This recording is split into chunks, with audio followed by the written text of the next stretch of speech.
¿qué tal amigos? Un saludo muy especial para todos.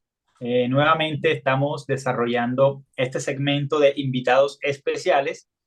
El día de hoy les traigo una invitada súper especial. Y más porque viene de muy lejos. Se trata de la doctora María Alejandra Shero. Así que, doctora, bienvenida. Muchísimas gracias por la invitación.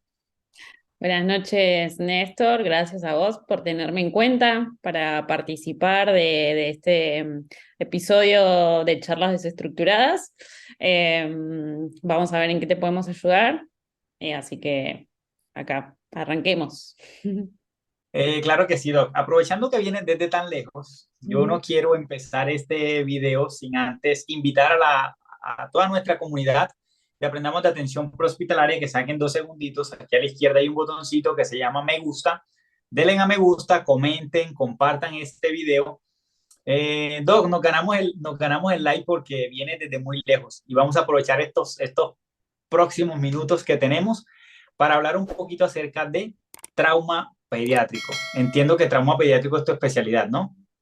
Ese empezó, en realidad cuando me dediqué al prehospitalario, obviamente siempre uno empieza con trauma, después me di cuenta que sí, el trauma me gusta, pero más me gusta la parte clínica y poco a poco fui como metiéndome en el mundo del pediátrico, del paciente pediátrico, porque es algo que no se hace muy a menudo y que cada vez que me sacaban a un despacho de paciente pediátrico era como entrar en pánico.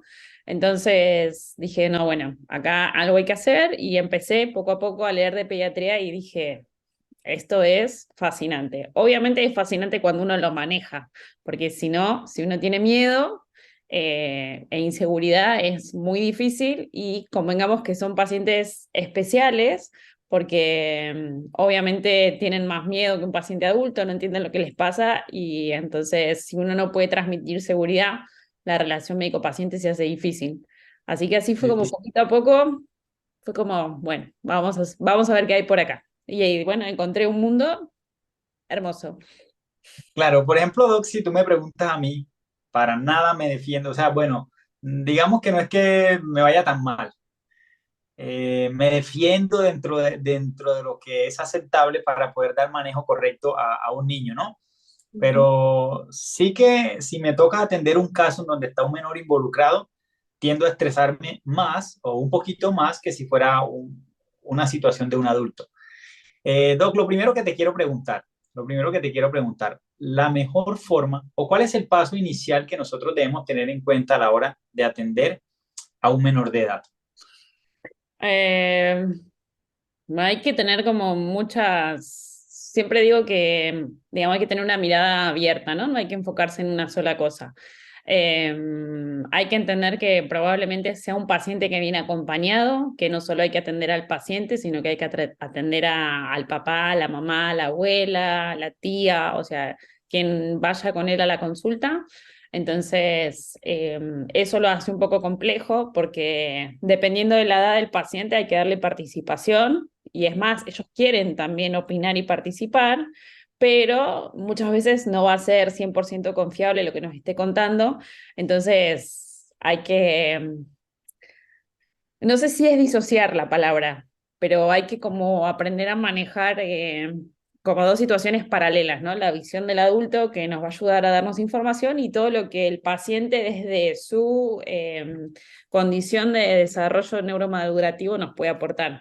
Entonces, eso es la primera. Como es algo complejo a dos puntas sería, ¿no? Una cosa así. Estamos Y atendiendo a 2 personas al tiempo, ¿no? Algo así. algo así, claro, pero, o sea, no las tenés que perder de vista, tenés que trabajar como con las dos en simultáneo. Entonces, sumarle el estrés de que uno, ¿no? De manejar un paciente pediátrico y tener que escuchar como dos interrogatorios, ver dos cosas a la par, que no se te escape nada, es más estrés para uno. Pero bueno, ese es el primer desafío. Creo el segundo eh, desafío es aprender a valorar un paciente pediátrico de la manera en la que se merecen. Con esto quiero decir, o sea, siempre nosotros que nos dedicamos a las emergencias, nos manejamos con protocolos o con checklist, y entonces dice, bueno, es trauma, sale PHTLS, el X, A, B, C, D. Y eso está bien, porque el paciente pediátrico se puede evaluar así. El tema es que imagínate si llegas a una escena donde hay un paciente pediátrico de 8 meses que no habla, no camina, está solo, se asustó, tiene dolor, y vos querés sacar tu checklist de X, A, B, C, D, vos sos un desconocido para ese nene. Y ni te cuento si está la familia en ese contexto que también está estresada o preocupada, que la tenés al lado. Entonces, claramente lo que tiene el paciente pediátrico es como una evaluación desde lejos, sin tocarlos y solamente mirando, escuchando, oliendo, que es el triángulo de valoración pediátrica, donde uno va a buscar constantes clínicas, si se quiere, que me van a dar a mí como una especie de semáforo de gravedad y me van a como abrir banderas rojas en la mente de decir, bueno, acá puede estar el problema, el paciente está crítico o no crítico, aplica el XABCD del trauma. Pero Ok, todo eso tiene que ser en paralelo con acordarte que hay una mamá, una abuela, una tía demandante que quiere información y que tenés claro que que tener también. doctora, pero podemos decir, podemos llegar a decir que el paso número uno para poder atender a un menor eh, puede ser la observación, ¿no? La observación. Podemos decir que el primer paso es la observación en donde consideramos el triángulo de valoración. Sí, pero no es solo observación. O sea, porque yo puedo mirar y estar ahí mirando y nada. Uno tiene que mirar, escuchar y tener una actitud abierta para ganarse la empatía de ese paciente. Porque imagina, cerrar los ojos e imagínate un nene de 1 año, 1 año y medio, que le pasó algo. Y vos llegás, te paraste ahí y lo mirás. Y solo lo mirás. ¿Quién sos? ¿Qué haces ahí? ¿Quién te llamó? ¿Qué estás mirando? Él está asustado, quizás esté grave. Pues si está grave, no pasa nada. Suponete que esté inconsciente con mucha dificultad respiratoria, hace la cosa un poco más fácil. Pero si el paciente está enfermo pero no crítico, que él está conectado, te mira, entiende. ¿Vos quién sos ahí para estar mirando si primero no te ganaste la empatía de él? Entonces, ¿cómo haces para hacer una valoración inicial paralelamente que te tenés que ganar la confianza de ese paciente para que te deje entrar a revisarlo?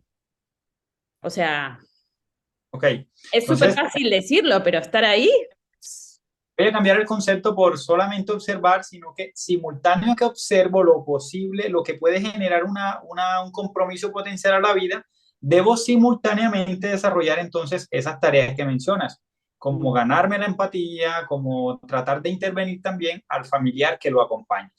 sí. Pero ahí hay algo bueno que gracias a Dios tenemos los que trabajamos en prehospitalario que sabemos trabajar en equipo.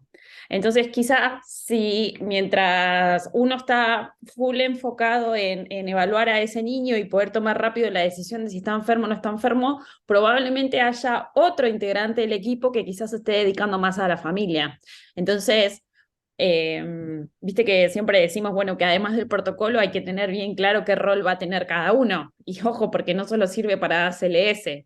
En el paciente pediátrico estamos otra vez ante una presencia de que quizá hacer las dos cosas, si no tengo experiencia, no estoy entrenado, o la situación me desborda, me va a ser muy difícil. Entonces, bueno, no está mal decir, ok, Alejandra, dedícate al paciente pediátrico que yo saco información con la familia. Entonces ya es una cosa que eliminás de la cabeza. Entonces fíjate cómo me tengo que ganar la empatía, tengo que tomar rápido la decisión de si está enfermo o no para aplicar el protocolo, pero obviamente si no tengo equipo y distribuyo roles, eso no me va a salir. Ok, Doc. Entonces, eso en cuanto a abordaje inicial, ¿no? Se me ocurre la siguiente pregunta y es, ¿podrías tú, doctora, resaltarnos diferencias entre la anatomía de un adulto y la anatomía de un menor? Bueno, muchas. Hay desde cuestiones del desarrollo emocional, neurológico, hasta cuestiones anatómicas físicas, ¿no es cierto? A ver, si tenemos que pensar meramente en cuestiones fisiológicas que a uno le importan, te puedo decir, bueno, la vía aérea es distinta porque es anterior, es más pequeña, tienen una lengua más grande, se va a obstruir más rápido.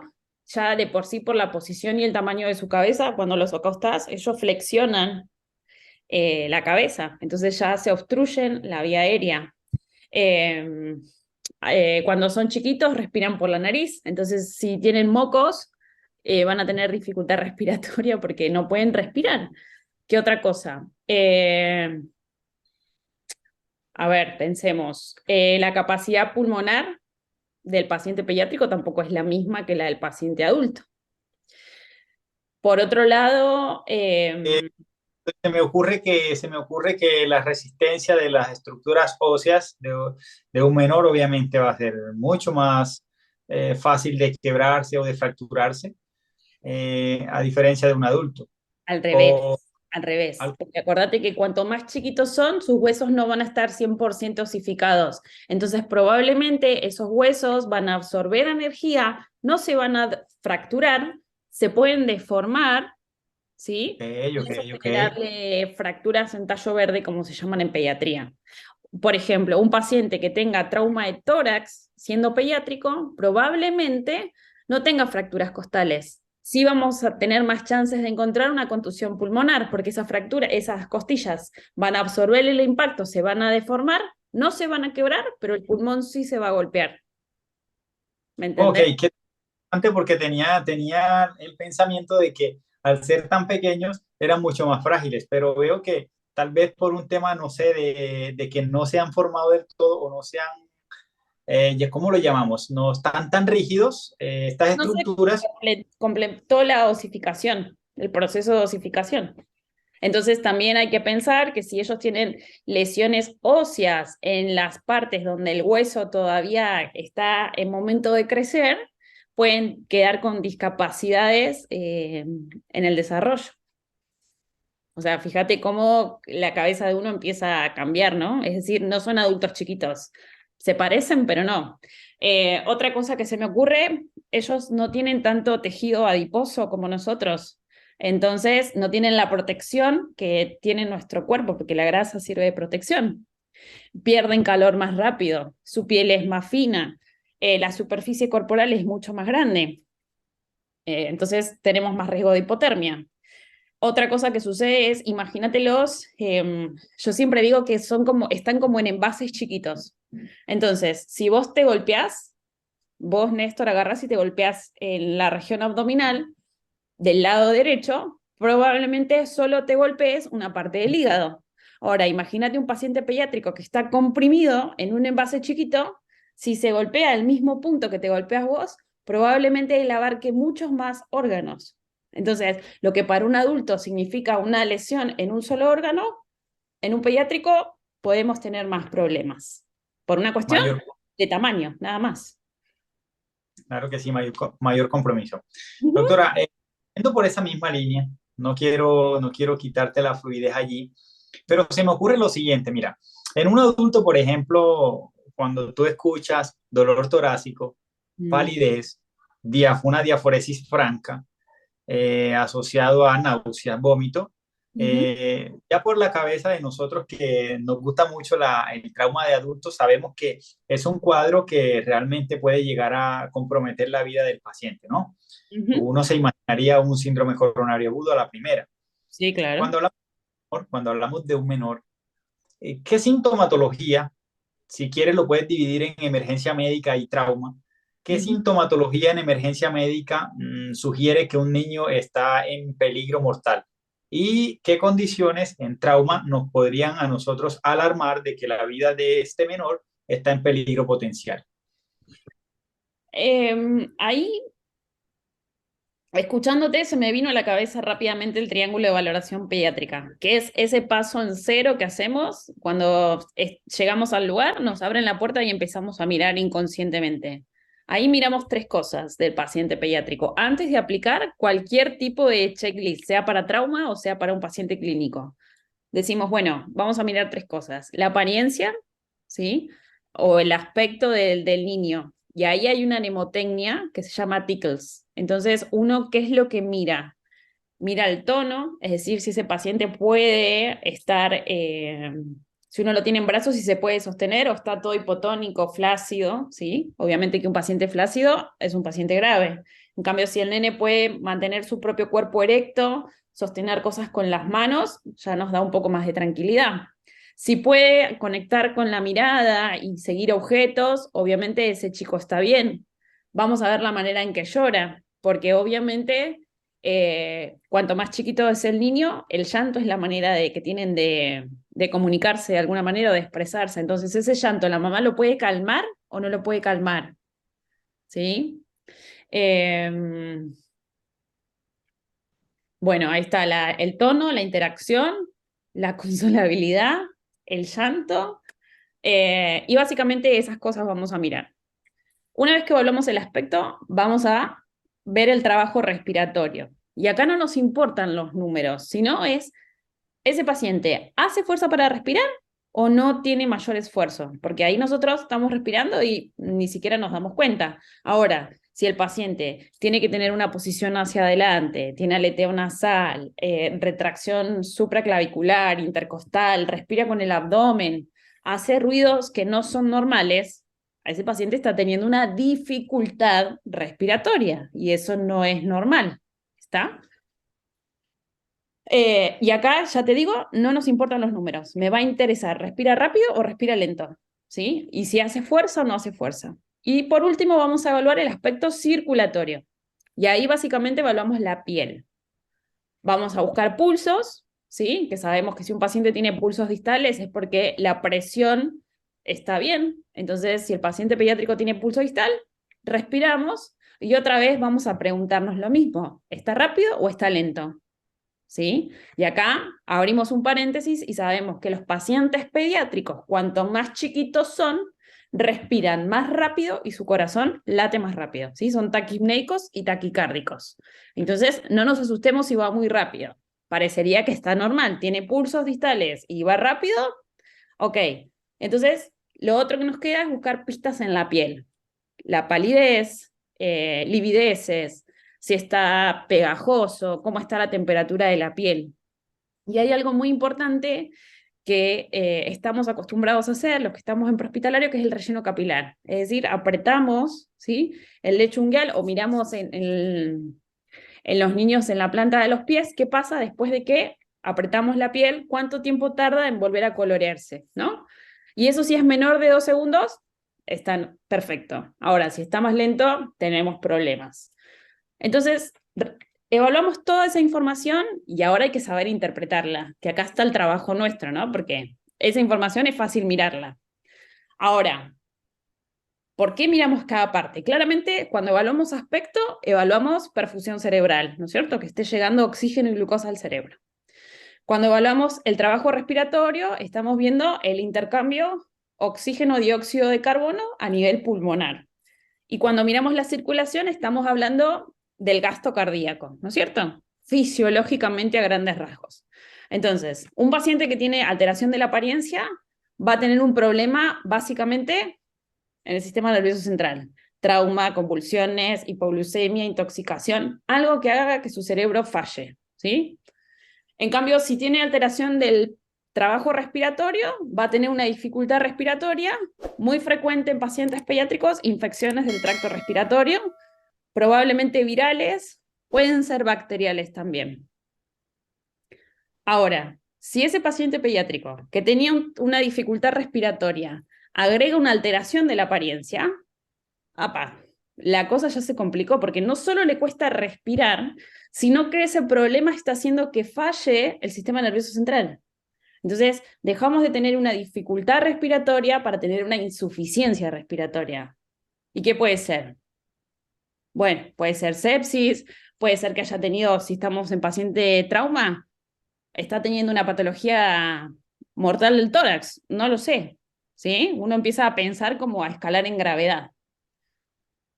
Y después, la circulación va a pasar lo mismo. Cuando evaluamos la circulación, evaluamos gasto cardíaco, básicamente podemos tener un paciente que está en shock.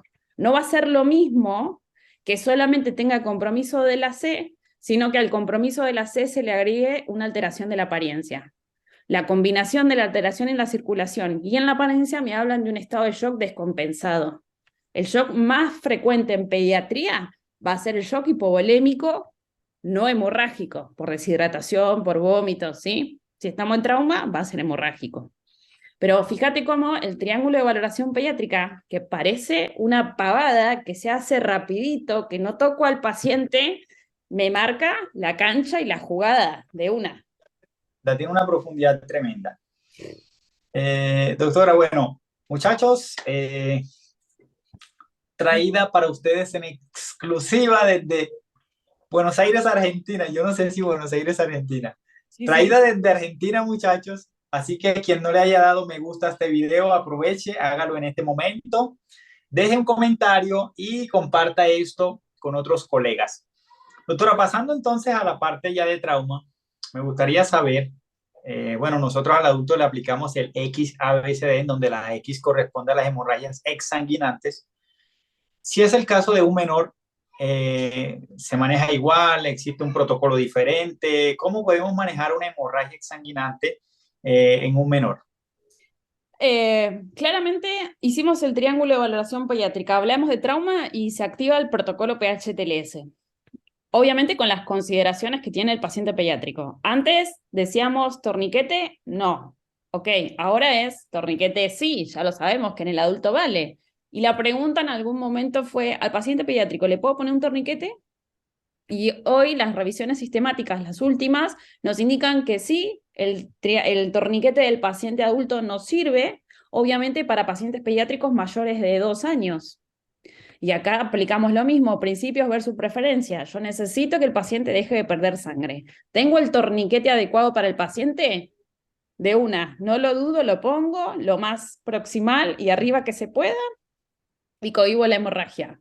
No lo tengo, bueno, empiezo a buscar otras estrategias. Pero básicamente si el paciente tiene una hemorragia externa que compromete la vida, torniquete sin dudar. Después podemos pensar otros tratamientos que ayuden al control de esa hemorragia, como va a ser, obviamente, después de la X sigue la A, abrir la vía aérea, aportar oxígeno, ¿sí?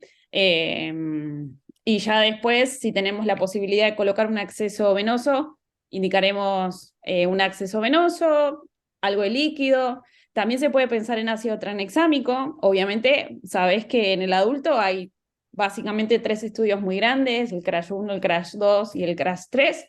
¿Y en pediatría qué pasa? Obviamente que pediatría también tiene su PET-TRASH, es el estudio pediátrico para uso de ácido tranexámico. Y obviamente las últimas revisiones también avalan el uso de tranexámico en paciente que se sospeche una hemorragia exsanguinante. Obviamente, antes de las 3 horas le va a ir mejor. Entonces, todo aplica, todo lo mismo del adulto aplica, solo que van a variar las dosis, ¿sí? Y obviamente el tamaño del torniquete, el tamaño de la tabla, el tamaño del collar. Pero bueno, vamos, en eso estamos. Perfecto. Doctora, ¿qué nos podrías mencionar respecto a últimas tendencias o actualizaciones en cuanto a reanimación en menores? Si hablamos solo de trauma o en general. Hablemos en general. Podemos dividir en dos segmentos, bien sea porque fue producto de una urgencia médica o se Ujú. generó producto de un trauma. Bueno, en eso, a ver, siempre hay que tener en la cabeza cuáles son las causas que llevan a la muerte del paciente pediátrico y a la cabeza va la hipoxia, ¿sí? Y entonces, además de pensar cuáles son las causas que están haciendo que el paciente tenga disminución en la presión arterial de oxígeno, uno tiene que estar bien preparado y entrenado para manejar la vía aérea. Que en el adulto uno dice, bueno, o sea, no voy a intubar, aplico la 6 la E, supraglóticos y voy. Y esto en el paciente pediátrico tiene que ser súper importante y manejo precoz, porque se mueren por hipoxia. Entonces, obviamente no va a intubar cualquiera, porque hay que tener dosis, hay que tener equipo adecuado, hay que tener práctica. ¿Y cuántos pacientes pediátricos atendemos por semana? Poquitos. Entonces más que nunca me entreno en la C y la E, me entreno en poner un dispositivo supraglótico. Y acá hay que ser cuidadosos también, ¿no? Porque mírate la mano y pensá si el tamaño de tu mano está acorde al tamaño de la cara del paciente. A veces uno en la desesperación no es que no sepa hacer la maniobra, sino que el estrés le juega una mala pasada y se cometen errores que, pues, que hay que estar atentos, que es la tarea del líder, estar marcando como esos detallecitos finos que van a marcar el éxito, porque, a ver, que a un paciente pediátrico le vaya bien no significa que fue porque alguien lo intubó en el prehospitalario. Probablemente tenga que ver porque le pusieron una buena posición de su vía aérea, lo aspiraron, le aplicaron oxígeno como correspondía, lo cuidaron de la hipotermia. No sé si me explico lo que te quiero decir. Eh, Como que Y hay por que supuesto, ser súper detallistas, súper. acciones que no pueden faltar a la hora de atender a un menor.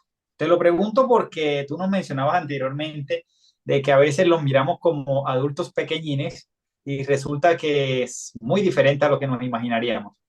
Una acción o dos que tú pudieses mencionar que no puede faltar a la hora de nuestras atenciones en menores. El manejo de la vía aérea, y acá no va a ser quizá usar dispositivos, sino mejorarle la posición. Tener en cuenta que si voy a acostar en decúbito supino a un paciente, voy a tener que poner un resalto de los hombros a la espalda para evitar que su occipucio muy grande me bloquee la vía aérea. Fundamental, o sea, eso es solo mirando. Por ejemplo, otra cosa que se me ocurre es lo que dijimos de las diferencias de la piel, la grasa y las reservas energéticas. Tapalo, porque van a entrar en hipotermia más rápido, ¿sí? Otra cosa que se me ocurre, y quizá no es tan académica o médica, presentate, tiene miedo, tiene dolor, no te conoce. Por lo general a los chiquitos vos los sacás de su tutor, de su cuidador, y se les termina el mundo. Entonces, mientras haces cosas, ganate al paciente. Explicarle que todo va a estar bien, que lo vas a ayudar. A veces sirve tener música, videos, alguna cosa eh, como que sirva de distractor, pero nunca le prometas nada que no puedas cumplir. Que al adulto se lo podemos explicar, no se entiende y es más fácil, en el pediátrico nos va a llevar un poco más de tiempo, ¿sí? Y, a ver, otra cosa fundamental, probablemente las experiencias que tenga el paciente pediátrico con respecto al servicio de emergencias lo van a marcar para toda la vida. Entonces, si de chiquito le va mal, ese después es un adulto difícil de llevar. ¿Cuántas veces no fuiste a un domicilio y los papás dicen, si no te portás bien, le voy a decir al doctor que te ponga una inyección? Ay, señora, yo no voy en ese plan de ogro de querer como hacerle mal al nene para que se porte bien. Tenemos como que destruir esa imagen, porque después es mucho más difícil generar esa empatía que te digo que se necesita para que la cosa sea más fácil para todos, tanto para el paciente pediátrico que se siente bien, como para nosotros porque manejamos la ansiedad también. Claro, eso explica, doctora, que a veces vemos en las urgencias a un niño que va a ser canalizado por el personal de enfermería y necesitamos un batallón completo para poder aplicar bien sea una inyección o poder obtener un acceso venoso de buena calidad para el manejo correcto de los menores. Exacto.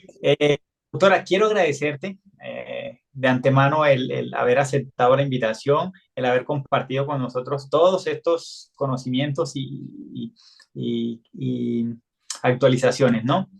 Eh, quiero dejarte la invitación aquí y que los amigos que nos escuchan sepan de que te vamos a invitar para un video que estamos preparando en el que vamos a hablar acerca de cosas ácidas, cosas que no se hablan en la atención prehospitalaria, cosas que callamos el personal operativo, cosas que no revelamos al público. Entonces, quiero que dejen un comentario aquí debajo sobre si les gustaría contar con tu participación y todo, pues de antemano, si tú nos aceptas la invitación desde ya, invitarlos a que estén pendientes, a que se suscriban, que activen la campanita para que cuando tengamos este contenido disponible, pues ellos no se lo puedan perder por nada del mundo.